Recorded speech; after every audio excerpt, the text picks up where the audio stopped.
of Idaho's most vulnerable children could end up with fewer resources to help them out in the classroom. Lawmakers are now considering a new way to divvy up money to the different districts within the state. But under the new funding formula, a big hole has been revealed. Our Michelle Edmonds talks about it with Idaho Education News reporter Kevin Richard in tonight's Making the Grade.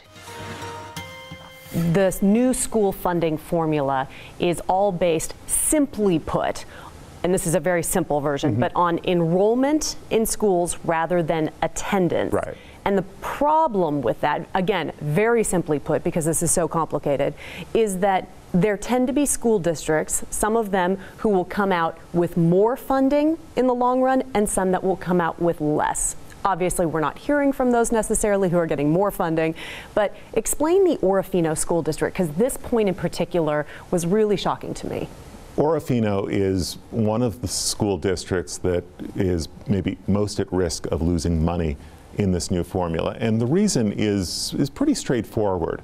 One of the schools in Orofino is, it's called the Idaho Youth Challenge Academy, and it has sort of it's an alternative high school. So it's designed for students who have failed out of a traditional high school. And you get students really coming from all over the state going to, I think it's Pierce is the nearest town to this academy, going, as a second chance to get a high school diploma.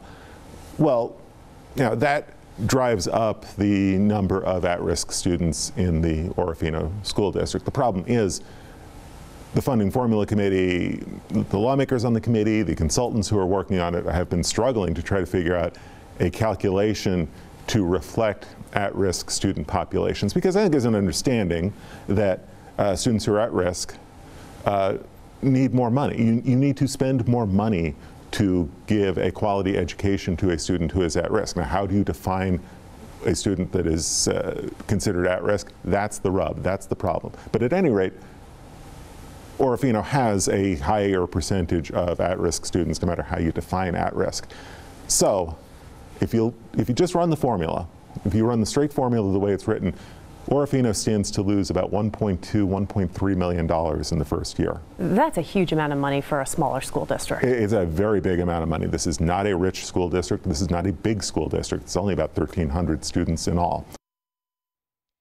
And you can find more on our website. Just click on the Making the Grade category.